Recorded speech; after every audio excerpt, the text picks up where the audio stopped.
Good day and welcome to the Cory Morgan Show. It's December. It's winter out there. It sucks. There's snow everywhere. You can't make me like it. I'm never going to like it. I'm counting down the days to when I hide out down in Arizona. That's one of the news things that's been happening lately, actually. Their publisher, Derek Fildebrand, as you can see, it's a busy news day. He's been pacing and ranting and raving back there in this newsroom behind me. This is where it's nice to hide out in the studio while this sort of stuff going on.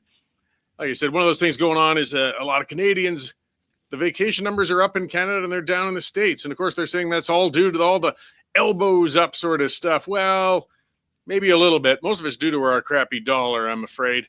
But it's not stopping me. I'm going to hide out down there, especially I got to take a break from that raving madman pacing back and forth behind me talking about news items. I'm going to have one of our news guys from that newsroom, Dave Wienick, is going to come on and talk about a few things going on out there. It's a busy day in politics and in general. And I'll kick things off, starting with, let's talk about that Memorandum of Understanding, MOU. Now, Albertans are rightly skeptical of this MOU signed between Premier Daniel Smith and Prime Minister Mark Carney to build a new pipeline to the Pacific Coast. And that skepticism morphed into hostile cynicism last weekend as Smith found herself booed at her very own AGM in Edmonton at the very mention of the agreement. Considering the message from Ottawa on the issue, though, why on earth should Albertans believe for a second that Carney genuinely wants a pipeline developed? If Carney truly supports what the MOU proposes, he'll come right out and address the misinformation surrounding the proposed project. He has to make it abundantly clear that neither the province of BC nor the indigenous bands within it have veto authority over the project. So far, he's refused to do so. And this isn't a matter of opinion. It's a matter of the Canadian Constitution.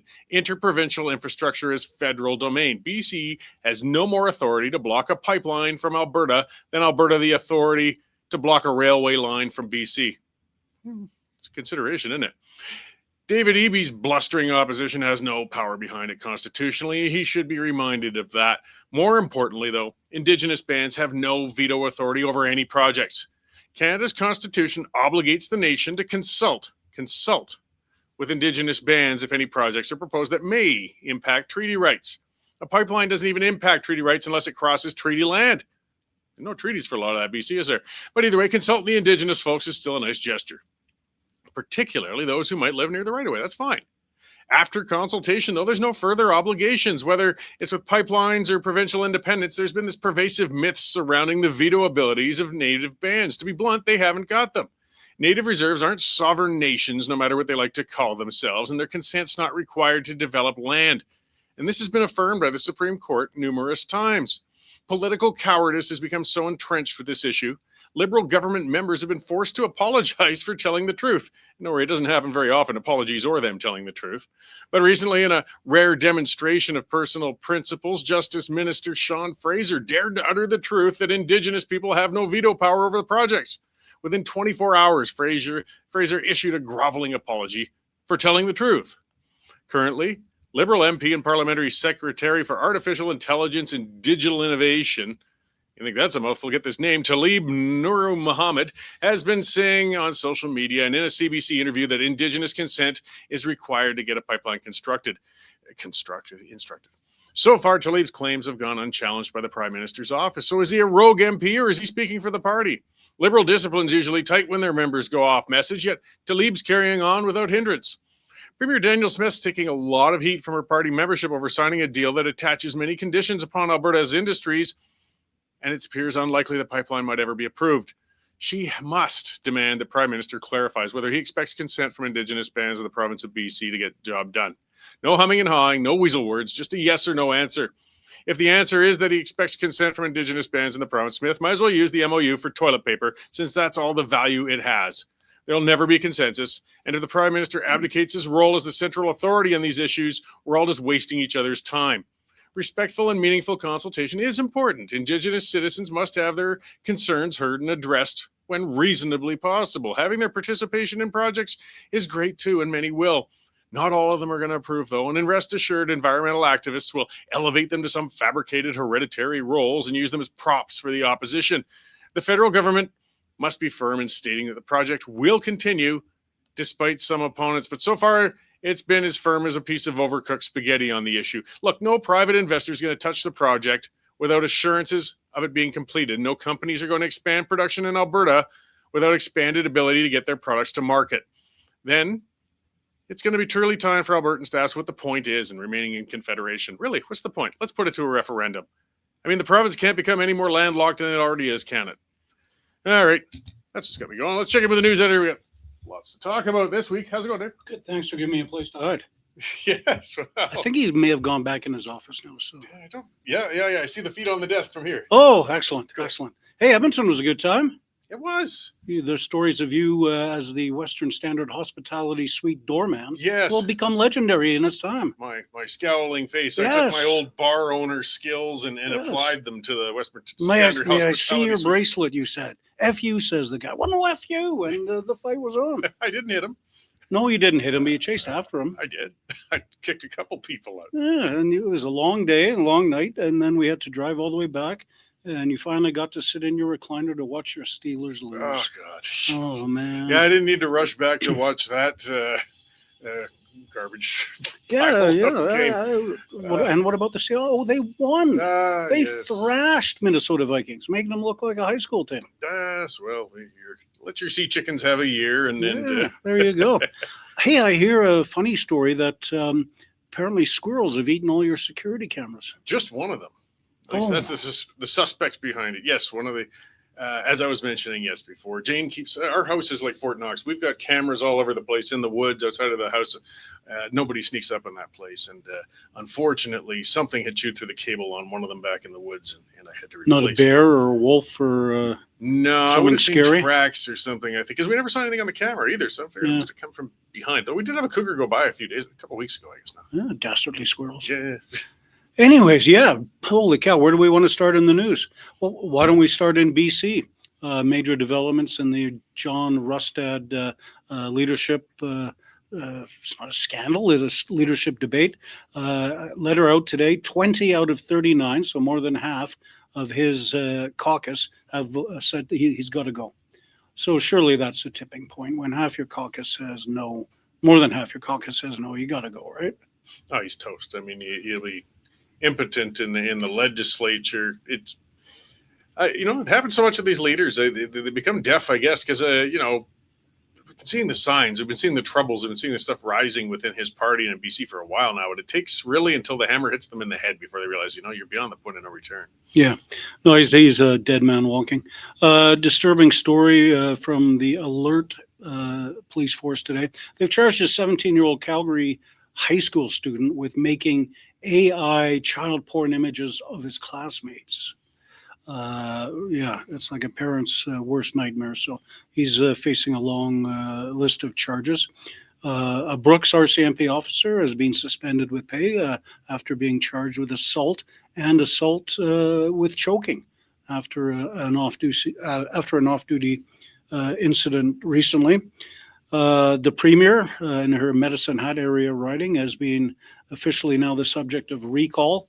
The petitioners have got the required amount of, they're now going to start collecting signatures to see if they can have an official revote call on Daniel Smith. The long talked about, and I'm sure you'll be discussing this with Dave later on, the Calgary to Banff hydrogen rail line now has been officially, sort of the plan for it has been given to the Major Projects Office. So we'll see where that's going. $2.5 billion for that thing. Canadian Border Services says they have a total of 726 foreign criminals now running loose in the country that they've lost track of. Well, considering their incompetence, that's not that bad. I think there's 30-some thousand in general. 33,000 in general that they've lost track at. But of those 33,000, 726 are bad people, criminals. So known bad criminals among us, but they don't take it seriously. They're not worried about that. No. Well, apparently they're alleging they're deporting 400 every month, but then they're getting 500 new files to deal with every month. So either way, they're not doing their job. There's a big sort of scandal in Ottawa. The Governor General and her $4 million ICE pavilion that she's built. She apparently went to corporations and said, hey, why don't you donate some money and I'll give you a tax credit. So that's kind of a bit a bit sketchy. You know, I'm a tiny bit mixed on that one when I read it. Because normally the Governor General just say, give me money. Yeah. You know, they go straight to the source and spend pure tax dollars on it. At least she went out and kind of got some sponsorship for it. I mean, she still wants her, you know, royal, imagery and things. I mean, it's a rink that we probably don't need whatsoever. But among the way they tend to piss away our money, that's one of the lesser ways. Don't they have like an entire river to skate on in Ottawa? Global warming. It's not frozen enough every day. I know you were really impacted earlier this year with the, maybe it was last year, the Liberals' luxury tax on yachts and supercars. Yes, I know that my Lamborghini is. So Department of Finance officials admitted that they didn't even do a cost-benefit analysis of it before Chrystia Freeland announced it. We'll throw 10% on this. It kind of hurt the boat selling industry in Canada quite a bit. And now the Liberals are repealing it, but there you go. And the JCCF, our good friends, Justice Center for Constitutional Freedoms, they're launching a Canada-wide campaign to convince provincial governments to bring in legislation similar to what Alberta did last week, where they're talking about regulatory bodies. Then they've now sort of overstepped their authority and going into free speech of their members and online posts and all that sort of stuff. JCCF just wants them to deal with their industry and their regulations and stuff like that. So Alberta was way ahead on that one. So and lots of other stuff I forgot already or still to come. Plenty to cover. I see you haven't even had time to shave in this last. You know what? It has been so busy. I normally say shave on Sunday. I have a routine. Sunday morning I shave. But unfortunately, I was asleep in your car. Oh yes, that's right. You were kind of out for the count. I don't think I was very good company for most of that drive. Oh well, all I do is rant about politics anyways. You need a break from that. No, I know it is. I remember you getting your McMuffin, and then I fell asleep, and then I woke up, and there was the Calgary downtown skyline. So, like I said, I wish I'd let you sleep in, then I would have missed that god-awful Steelers game. There you go. Right. Who are you playing this week? Oh, the Ravens. Ravens. As I said, I don't hold high hopes of the Steelers winning that the way they're looking, but you can always count on them beating the living hell out of each other when the Steelers and the Ravens get together. So maybe just, if only for that sake. And that's good football. Hey, did you see the Giants field goal kicker on Monday night trying to do the field goal? Oh, is that the one where he stubbed his? He sort of stubbed his toe about a foot behind the ball. Yeah, sometimes you can feel what you see on the. Yeah, you talk about suffering as a Steelers fan, but holy cow, it's got to be hard to be a New York City NFL Jets fan or with those, Giants. You're pretty much they're just losers. Well, plus they got that mayor. There's just not much going on. No, I'd be out of the Big Apple. Yeah. All right. Well, I'll let you back to the newsroom. He seems to be tied up, so you can get something done. Feet still up or not, though? No, they're down. Okay. Well, wish you the best. Could mean anything. All right. So, yes, that is our news editor, Dave Naylor. And I see, using that comment scroll, Jacqueline. And this is my perspective saying hello to both of us. Use those comments. This is live. And this is where I nag you. We've got to pay the bills, guys. Doesn't cost you anything to come on and watch this, but we would like you to subscribe to get to the main site of the Western Standard.news. That's how we fund that newsroom and that crazy publisher running back and forth back in there. It's $10 a month, $100 for a year. It's Christmas season. You can get a subscription for somebody else. And I'm not just kidding around. Why not, right? Some people might really appreciate it. Get hooked on independent media. There's worse things to become addicted to out there, aren't there? So check it out, westernstandard.news/subscription. Take one out. So, where to start with a lot of that? Rustad, and he's in deep, deep trouble with these political leaders. Like I said, so many of them don't leave until the foot is really firmly planted. I guess some of it's just that instinct among them, though. They're type A's, they're ambitious people. They had to, scramble and claw their way to where they were. They just don't want to stop once they get there. We saw that with Jason Kenney. He had to be forced out by his own members, or Ralph Klein in the end, even. I mean, arguably the most popular premier in Alberta history, certainly historically, but towards the end, he didn't leave until his own members gave him a really lackluster, I think it was 60% or so support at the leadership. And Rustad, he's had people leaving, crossing the floor on him, starting a new party. When you've got a tipping point of a majority of your members saying, your MLAs, your elected members saying, we can't support you anymore, you have just been neutered. You're ineffective. He must know this. And I think what a lot of people are anticipating, though, is somehow the BC conservative movement has to become unified again. I mean, the hard thing was there was the blow up from Falcon and the BC Liberals that changed their name to BC United or some bloody thing and then just fell completely apart. And that's what gave Rustad the start where he came, from bringing that party from next to nothing to within a hair's breadth of winning a majority in the general election. It's quite an accomplishment, but leadership is a tough thing. And then trying to hold it together for the 4 years until the next election looks like that's not going to happen. So they're going to have some decisions. Obviously, he's going to step down at some point. They're going to have a leadership race. Who knows who's going to win it? I mean, watch for Jared Yeager, our Western Standard guy in BC. He's on that all the time, excellently at westernstandard.news, because a lot's going to be breaking. It depends on what they campaign on, because they've really got a left-right battle going on in that party, just like we do everywhere. They got one BC, with Dallas Brody. She was on this show a little while ago, pushing quite hard on the indigenous issues in some other areas. And meanwhile, you've got parts of the Conservative Party, I guess you'd call them red Tories or whatnot, who aren't comfortable with that. Can a new leader unify that bunch? Can they pull it together? Or has somebody as terrible and incompetent as David Eby going to manage to get 4 more years just because the Conservatives can't get it together? Well, we'll be watching and seeing. One big step's coming up. All right, let's check in with Dave Winnick, or David numero dos, as I like to say. Our second Dave of the day. All right, no jacket? Hey, this got sprung on me. Otherwise, I'd wear a suit for you. Oh, geez. Well, you don't have to. I'm still, well, as we've explained, it's a contract thing. I don't have to wear a tie, but I got to wear a jacket. Welcome to the Cory Morgan Show. Well, thanks for having me.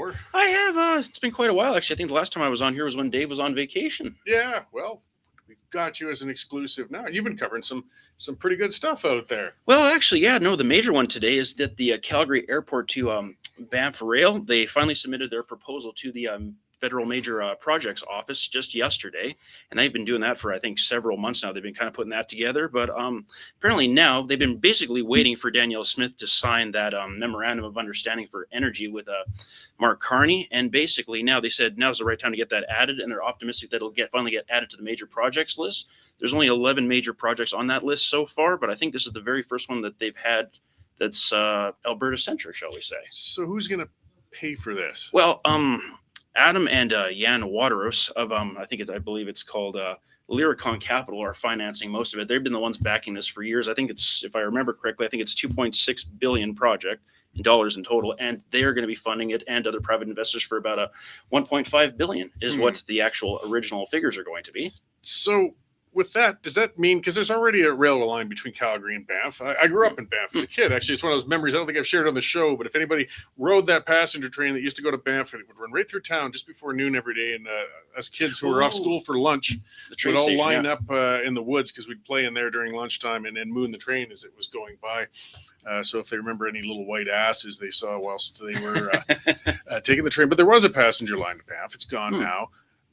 So this means at that price, they must be building an entire new line. They are actually, apparently. Well, I think the final stop is at that train station. That's the repurposed old train station that's in Banff, but they're going to have ones. I think there's Calgary Airport, downtown, Stony Trail at the Trans-Canada is going to be a stop. Then they're going to have ones Cochrane, Morley, Canmore, and then Banff. And I think it was in July or June, if I remember correctly, all of the mayors from each of those towns sent a letter to the Prime Minister saying that they totally endorsed the project. We're hoping that he would get it on the major projects list. So it looks like that could be very well a possibility in the near future. And apparently the whole line is going to be about roughly, they're estimating 150 kilometers. Yeah. So, I mean, it sounds interesting, because I still travel to visit my father. He's in a retirement home out in the Bow Valley area out there. And I drive that highway regularly, and it's jammed. I mean, it's insane, especially in summertime if it's a weekend. But will this train really reduce that traffic? Well, that's their main sort of goal behind it, because, I mean, apparently, I think if I remember correctly, the whole Alberta government, I think by 2035, want to totally increase tourism to Alberta. So this is kind of playing into that, because as you know, I mean, the way the park is now, they're trying to basically discourage people from coming with, private vehicles, single like family cars, whatnot. So they're hoping that this will actually play into that and take away from the traffic. And obviously, now with Banff and that, the parking is just ridiculous. Now they took all the parking off Main Street. So they're hoping that this will alleviate some of that pressure going forward in the national park. Yeah, it might. right. I guess as long as it's a private interest, there's just where It is my ears predominantly, perk up when the tax dollars start going, and then you see boondoggle. Just But like a pipeline. I'll maintain some optimism, I guess, because Premier Smith's always been kind of a train person. Her and her husband own a restaurant and a train car in High River for There you years. go. Train people are a special breed, and I just wouldn't want us diving in. I prefer this over that Banff to Calgary, or like Edmonton to Calgary. Edmonton to Calgary, the high-speed one. Yeah. I think this will definitely have benefits. And she herself, Premier Smith, did say that she wasn't going to prioritize this until that MOU was signed. But now that the MOU is signed, Yeah. obviously they've sent in the project for the approval. Yeah. Let's see what happens. Well, So I think it's perfect timing, as they said. Seems more like a bite-size new rail expansion to try before trying something like Calgary to Edmonton. So if it goes Yeah. well, we could revisit in a few years. Yeah, exactly. And they have a fairly set price for overall for the whole thing. So I guess we'll see how it goes going forward. Right on. Okay, and you've also got some stuff on the pipeline, and put pipeline quotes. I mean, I don't know if we're going to live long, and you're young. You're still not fairly. going to live long enough to see this thing. But is it ever going to happen? Well, that's the whole thing. If you look at the MOU, if you read between the lines, it seems the more and more people have gone into this, the more it just seems like there's little roadblocks that have been set up increasingly to make sure that this doesn't get done. It sounds good on paper, but as I've said before, there's no private sector proponent that we know of yet. So until that actually happens and you actually get someone wanting to foot the bill and just give them a blank check, you don't see how that's going to happen. Plus, there's all the implications of co-indigenous ownership. We don't exactly know which indigenous groups that's going to be yet either. They haven't talked about that. I saw the other day that there was, I think it was the Métis tribes of Alberta were talking about that. And the coastal First Nations, who you were thinking would be the ones that would be involved, want nothing to do with this so far, but who knows what'll happen there. Well, they're busy. They got a lot of garbage to clean up. Just a bit, yeah. The way I see it, clean up your own damn mess before worrying about the pipes. Once that, I see a spotless Cowichan area, then you can perhaps start being a critic, because there hasn't been a pipe leaking. Trans Mountain's been going since the late 40s through there. Pipes are safe. Garbage dumps, on the other hand, are a real problem. Oh, you would think so, yeah. So there's other clauses, things that you mentioned in your story, like buy Canadian. I mean, some of the materials and everything, it's going Steel. to. The whole thing's Canadian steel. I mean, you just look what happened here just recently with Algoma just laying off 1,000 employees and whatnot, and the whole steel industry at the moment, if I remember right. I think it was Algoma got $500 million in government cash here recently, so now they're laying off 1,000 people. And obviously, I mean, Canada historically is kind of a how would I put it? Basically, we've exported, I think, over half of our output. Usually, about 90% of that goes to the Americans. But at this time as well, I think that if I'm reading this correctly, I think specialized pipeline steel capacity needs about $6 million to $1 billion in new investment at the exact time that a bunch of Canadian mills like Algoma are shutting down and basically like getting rid of workers. So I don't really know how the whole steel thing by Canadian steel is going to really work, because the costs are just going to go up when everything's tight and supplies tightening. So that's another thing that you kind of have to read in between the lines on this MOU, because they do say that they kind of want to promote Canadian steel, but it doesn't specify that they have to. Well, it might be a selling point a bit. I mean, there's you opposition think so? across the country and battles going on. The bloc leader is blustering. Somehow he expects his welfare checks to keep coming, even if we can't pump oil for him. But I mean, with a hurting steel industry in central Canada, you think that, domestic, because it is the trade war going on. Oh, That is absolutely. certainly hitting them hard. 50% tariffs don't exactly help, do they? But they got to give us a good price for crying out loud. Well, you would think so. And I mean, as well, where's a lot of the steel come from? Metallurgical coal. And we obviously know what the whole thing is with coal in Canada. It's Just another recently, the Alberta. Coal Association of Canada actually sent a statement to the government because they want metallurgical coal designated as a critical mineral in Canada, just like it is in the United States. So we'll have to see how much red tape needs to be waded through before that actually comes about. Yeah, lots of complexity going on with it. I mean, the metallurgical coal has been a big issue in, the southern Alberta, and whether or not we're going to start mining or not. Yeah, on the And eastern battles. slopes, there's still all that going Might on be still. a referendum on that coming up soon. There's a possibility, yeah. We'll see. I see a question from a listener there, Jacqueline, saying, why does a rail line strictly in Alberta have to go through the major projects office? But because it would go into a national park, I It does. suspect that. I believe so, yeah. It is going adds into another province, obviously, because, the main route that they want to do is out to Prince Rupert and that. So I think, I think that's the main reason why it would have to go through an actual federal major That's the projects pipe. office. Actually, I'm sorry. I'm switching. Oh, you're talking to the rail Told you line. I was going to throw you for a loop Oh, I thought you were somewhere talking anyway. about- So the rail line, but it's going through the major projects office, and I'm guessing though, again, perhaps the fact that it goes into a Oh, it's national the park. building. Yeah, it's the building as well under the criteria, I should say, under the Building Canada Act, as well as why it has to go through that. So it has to have federal approval because, as you said, it goes through the national park. Yeah. Okay. So that's part of You're it. talking about the pipeline. Have pipelines on the mind. Yeah. Well, they're both big projects potentially going. One might have a better chance than the other. That will use a lot of steel as well. I mean, Oh, rail lines, absolutely. are moving along. So what else have you got in the cooker right now? What are you working on? Oh, well, there is something that'll be coming out shortly. I'll just say that it has to deal with the recall Nicolaides campaign, shall we say, that'll be coming out here shortly, because there's, as you know, there's a whole bunch. I think now it's up to 14 recall campaigns or whatnot for targeting UCP MLAs across the province, obviously. And now there's one just this morning that was targeting Premier Danielle Smith and her riding as well. Yeah, well, in my view, at least with that one, it indicates just how they're using this just to mess with the system. I mean, anybody with common sense knows you've got to get 60% of those who voted in the last election to sign saying they want her out. Yeah. And then you hold another vote. And if it's a yes, then you have a by-election. Then you have a by-election. This is Brooks Medicine Hat. I mean, you could run a tree stump with the UCP banner hanging off of it. Mm-hmm. Gonna win. So, and they know that. Yeah. They're just spinning wheels. I mean, it's, people got to realize too, to get the reporting on these as if they're done deals for these recalls. I mean, all a person has to do is fill out a form and put in a deposit, and the recalls starts. Oh, absolutely. That's So- the thing. And I mean, a bunch of them, if you look at some of the recall, the actual petitions, a bunch of them, it's clearly just politically motivated and has nothing to do with the actual MLA in that riding and what they've been doing for the job. Because some of them have been doing a fairly good job for the most part from a bunch of the people I've talked to in certain ridings. And as well, it seems as well that some of these, the first recall campaigns seem to be targeting ridings where the last race in the last election was fairly close. So they might have something there as well. Yeah, well, the Nicolaides one, which Was you'll fairly have close, something yeah. on That fairly was one of soon. the first That ones. one was fairly close, and he is the education minister. So I mean, that is the hot button. Well, that was, of There's course, no- notwithstanding clause was the big thing. Obviously, sending the teachers back after the strike and whatnot. A lot of people were mad about that. There's some people that you could say, maybe anti-oil and gas activists, shall we say, are taking advantage of this. That could be one little thing that we might be talking about later. Okay, well, we'll be watching for that. And I mean, that's part of this whole thing. I mean, the intent of this legislation, it was to get, if you've got an MLA who's had some mental health issues. It's happened yeah, before, yeah. things like that, or committed a crime but Serious hasn't crime, been yeah. convicted, or something really beyond the pale, or if it turns out it's like a senator, way back in the day we had, what was his name? Andy Thompson, I think it was, or Can't remember. he was hiding in Mexico for his whole time in the Senate. Oh, there was a video. He wouldn't even come to CBC. Canada, CBC, I think, just went down to there or show something, yeah. up and even vote. And you had no way to get rid of him as a Senate. But those were the things that recall was supposed to be for. Well, When that's you what it's supposed just to be can't for, yeah. handle them anymore.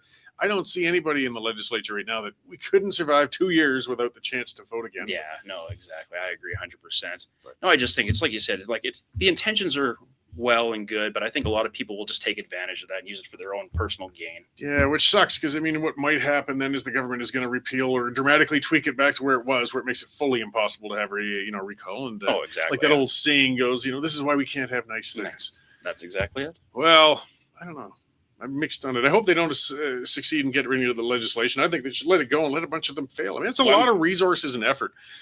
People don't understand how hard it is to petition. I Oh, mean, yeah. real petitions, Yeah, paper, getting out there. witnessed with a deadline. Yeah, knocking on doors, And on etc. recall, technically, everybody working on that campaign has to live in the constituency. They do. That's been another thing that there's been people talking about, people being bussed down from Edmonton and Red Deer to certain ridings in Calgary as well. Yeah, which would certainly give the government grounds to say, well, sorry, they fouled the process and this one's no Mhm. longer Well, yeah, we're valid. trying to figure out what elections Alberta's going to do about it, but I guess we'll wait and see. Yeah, well, I haven't been liking where they've been doing lately. I was just curious, do you think any of these will actually succeed? Any of these recall petitions? If they allow the outside union, and let's not beat around the bush, they're union people, if they allow it to happen for them to get on the ground and pound the pavement that hard, maybe. A couple of them I or could a see maybe one or few two. could happen. If it really is, as the intent is supposed to be, the people who live in that constituency doing it themselves, volunteering themselves, getting out and getting those signatures, I think it's really unlikely because I don't think any of those MLAs have done anything that Yeah, maybe one in an far. urban area, but none of the ones in rural areas like Grand Prairie or something. I find it hard to believe that would actually go No. through. And it depends on how informed the person is. Like with this kind of campaign, part of it with Fabio, or also known as Lukasic, and his, let's have a status quo referendum.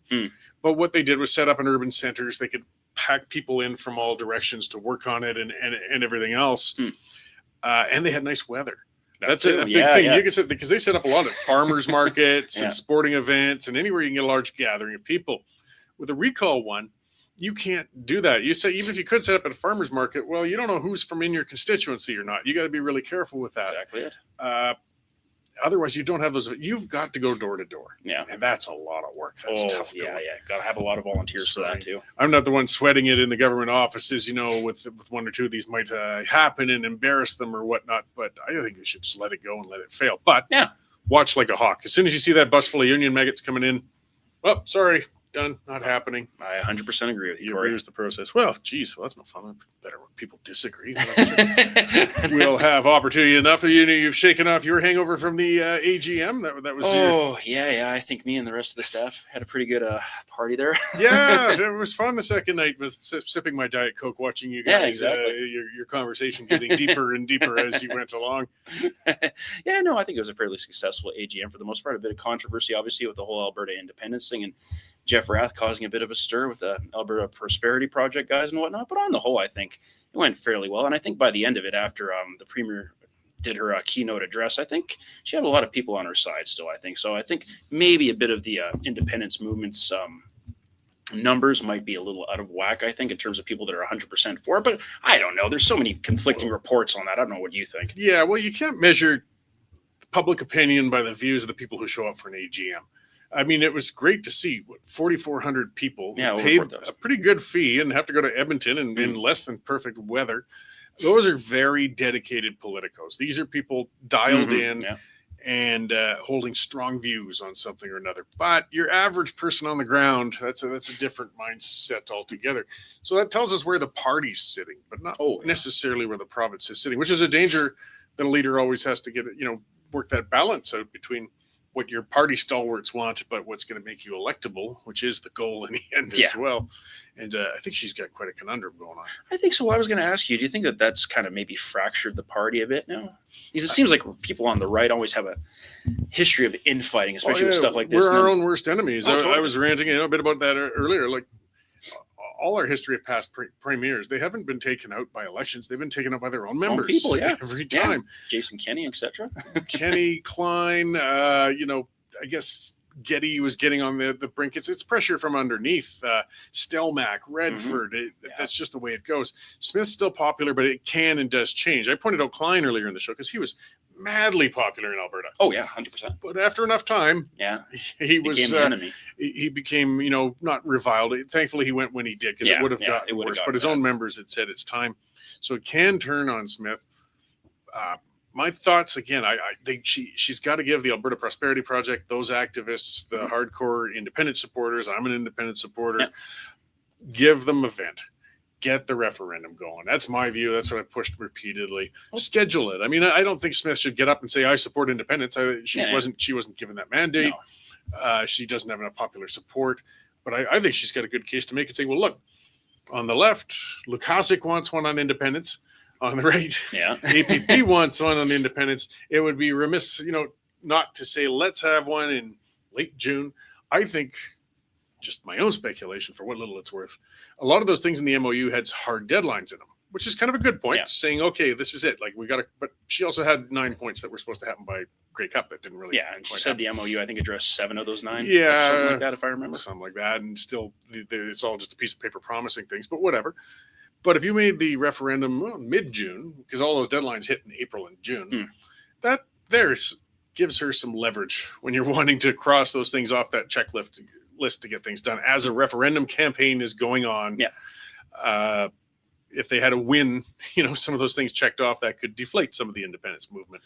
And if this thing is spinning its wheels and it looks like Carney's jerking us around, that referendum support's going to go up. Well, I was just about to ask you, if this MOU leads to nothing and no pipeline, do you think that's going to just skyrocket independence sentiment? I don't know about skyrocket, but it'll definitely solidify it and make it grow. Because again, people have to wonder what the point is anymore. But it would just, politically even just takes that pressure out of her party. You've got Jeff Rath, Mitch Sylvester, Dennis Modry, Chris Scott, great guys. pushing the independence thing, but they're spinning their wheels. They're stuck right now. So that's why the pressure's going to the party. That's the only vent they have. That's the only place they can exert pressure for this. And that's why she dealt with a room full of hardcore independence people in a room. If they're all out pounding the pavement on a referendum campaign, they're out of her hair. Then she can work on the healthcare reform. She can work on the railway to Banff. She can work on all these other things in an MOU, whilst the independence guys are busy doing their thing. Absolutely. That's my thoughts. But again, I'm just a guy who babbles online. About the same, I would say. Right on. Well, I appreciate all those updates and the stories. I'm looking forward to that other one coming up to see you at the possible fate of Mr. Nicolaides. That's it. See, I get better at these. Education minister. Right it's on. easier to pronounce that than the last name. And all the rest of the good stuff going on. So thanks again, Dave. And thank you, Cory. Appreciate it. see you later in the newsroom. Will do. See you again. Right on. All right, guys. Yes, lots on the go. Lots of speculation. It's good to get a chance to chatter with somebody other than Dave on these things. Well, different Dave anyways. He's got some different views of his own. We got a lot going on. So yeah, reporting on the AGM in general though. I mean, I think as far as AGMs go, it was still a win. Like the world has changed politically in Alberta. And I'm going to give credit to somebody who, was a character and so on, but the guy who really did it in changing member-driven type of politics in Alberta was David Parker with the Take Back Alberta movement. His was, almost obsessively focused on getting rid of Jason Kenney. That was the chip on his shoulder. That was his beef. But the mechanism he used to do it, you see so many other advocacy groups, they go into advertising. They go into doing stunts. They do all sorts of other things to get their way or try to change public opinion. What David Parker did was utilize the party's own structure to remove a leader. He went out and organized constituency by constituency by constituency. He sold memberships within the party by the thousands. And people were inspired to take part. It was kind of a magical part of timing as well, because COVID had happened. People didn't have much they could do outside of their homes, and they were pretty frustrated, and they were extremely ticked off with Kenney and with things in general. So people who'd never considered buying a political membership before were buying political memberships by the thousands. And in the end, with a huge, hard-fought voting campaign within the party itself, Jason Kenney was dislodged as the leader of the party, as sitting premier. Now, Parker kind of faded off, as did the Take Back Alberta movement itself. But thousands and thousands of people renewed their memberships. That's what we're seeing. Thousands and thousands of people are now engaged who weren't engaged before. They're still going to AGMs. They're still participating in their constituency associations. They're still working the ground. And that's changed everything. That's why last year in Red Deer, their AGM, the UCP AGM, was the biggest one ever held in Canadian history. Even though there really wasn't anything all that controversial happening. There was a leadership review for Smith, but she came in well over 90% support from the members who were there. But you have now these thousands of engaged people who want to come out to these things. When the Wilders Party was heading, they were the official opposition. We would hold AGMs. I remember one in Calgary at the TELUS Convention Center. I think we had maybe 800 people, and we were thrilled by how huge this thing was, how big it was. Now, as I said, Edmonton, expensive, bad weather, and still 4,400 people paid the money, drove all the way up there to take part in policy formulation, voting for their that was something that was kind of interesting going on in this one. There was a definite slate trying to push with some of the party executive positions, and of course, as I keep mentioning with the others, and Dave mentioned, both Daves mentioned, the socializing. The reason that Dave number one had to sleep all the way back from Edmonton to Calgary that morning. As he said, I only drink Diet Coke, so I was fine. But some people were a little bleary-eyed. But that's the important part. And, we talk about the hospitality suite. The Western Standard held. It was huge. Free drinks, the works, quite a party going on. Politics can be fun. It doesn't always have to be drudgery, and you kind of need that. When you're sitting through a whole day of voting on policy and people fighting over the placement of a comma in a policy document or something like that, and that's kind of part of what comes with it, to be able to cut loose at the suites and so on and socialize. You're getting together with other people of the same mind, and you bond. This is a powerful, powerful party. This is, again, the people who do love Smith still at this point, getting together, uniting, having a good time together, sharing what they have in common with things. And that means the UCP is formidable, very much so. And if you're an organizer, whether it's a advocacy group or a political party or whatever, just keep that in mind. You want to make your group strong. Make sure it's not always drudgery. Have events in your constituency that are fun. Get together, do things where you can socialize. You want your people are truly what makes that party, and you want them to know each other by name. You want them to look forward to coming out to these things and not feel it's an obligation. So again, and I have a lot of differences with Mr. Parker. We've had those differences a lot, but I do have to tip a hat to him. He engaged this province and it stayed that way. But now we got to make sure, or at least Premier Smith has to make sure, that she can keep this under control. She's got the tiger by the tail. And I do feel a referendum is the best tool to do that. I don't think she should take a side in one. I don't think she should become full pro-independence. That would be crazy. It would be political suicide. It would lead to Premier Nenshi. And then you'll never, ever, ever have a referendum vote, or at least not while he's alive or in power. But she's got a very good case to say it's the will of Albertans to hold one. Would a referendum win tomorrow? No. No, I really don't think so. I think at best tomorrow, 30, maybe 35% if a referendum was held. But with 6 months of campaigning, with the MOU proving itself to be complete junk and garbage and just a dodge, a distraction, a pretty thing to hang over there for Albertans whilst he ignores what we need, that can change, and that can change fast. And a lot of things can change fast. Talk about populism. Brexit, for example, not necessarily the best example of a clean break or anything, but still, people who poo-pooed it when that campaign was getting going over there. People said it was never going to happen. The people will never go that way. It was all the academics, all of the tall foreheads, all of the media, all the usual clowns talking down to people saying, the masses don't want this. This is dumb. Don't do it. Well, guess what? They were wrong. And people actually used that vote to give them the middle finger. They used it to push back. So if a referendum campaign is held in Alberta, it won't be important just how much the proponents of independence campaign, but how the rest of the country and the opponents to independence respond to it. Because if they talk down their noses to Albertans, they insult Albertans, and God, we get a lot of it, right? We're the hillbillies, we're the rednecks. I saw somebody else saying, oh, it's going to be Texas North, and that's my post online was so. He called that a bad thing. I can think of worse things than being prosperous and free. But don't take a referendum for granted on either side of the issue, because we have an activated, galvanized electorate. And the Alberta Prosperity Project, I'm not a member of them, but I've spoken at some of their chapter meetings. They've done quite a job on organizing all around the province. They do have hundreds of thousands of people ready to roll when the referendum comes. That's part of what the problem is. They've got them ready. They're sitting there, they're like racehorses in the gate. They want to get at it. And the gate's not opening, and the gate's not opening. And that's why, again, that pressure's turning inwards. And we saw Smith booed at her own AGM. She's still very popular. There's no doubt about it. But when you were booed at your own AGM, you do have to take that seriously. And I mean, it was what she was saying rather than her herself. And yeah, the elephant in the room is indigenous bands. Got to stand up to them. And even if it's not just the pipeline guys, we've really screwed this country up with this mythology and giving a certain race of people a veto power and authority that it's just dividing us, and it's not working. Things are getting worse and worse on reserves. Go out and have a look at one. Check out my YouTube channel, Cory Morgan. Search it out on YouTube. I've been charged by the Siksika band for exposing how bad it is. They're after they were given $1.2 billion. It's failing. It's failing them. It's hurting them. It's costing us. It's failing them.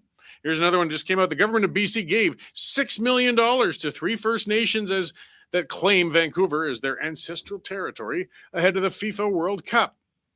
How the Musqueam, Squamish, and some other unpronounceable First Nation will spend the cash has not been revealed. In other words, just here, have some money and shut up. But they won't shut up. They're just taking more money, taking more money, taking more money.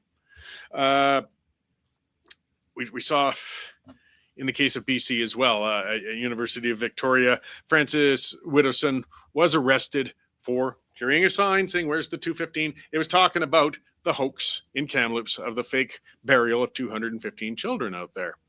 Arrested for trying to discuss this sort of thing. We need resolution, not throwing more money at it. That band was given $12 million, even more than these guys got for doing nothing with the FIFA World Cup coming along. It's an extortion racket at this point. They were given $12 million to search for bodies. We're supposedly all in one small field, and they didn't dig a hole. And they want more money. They always want more money. And I could live with it if everybody was living the high life and they were doing all right on these reserves, but they aren't. They're in squalor, and there's garbage all over the place. And there's social ills, and they're dying. They're dying young. That's how bad it is. I've talked about that before. Search it out. The average male First Nations person in Alberta dies 19 years younger than everybody else. Try to tell me that we're supposed to maintain this system when that's the stat. All right, that's what I got today, guys. Tune into the pipeline tonight. We'll be breaking down some more issues and going on in those. And again, yes, this studio has been busy. Poor John's been running like crazy, recording all sorts of interviews and news updates. So subscribe to all those channels, share them, subscribe to the Standard. Thank you for tuning in. We'll see you next week at this time again with a whole new raft of issues to go on about.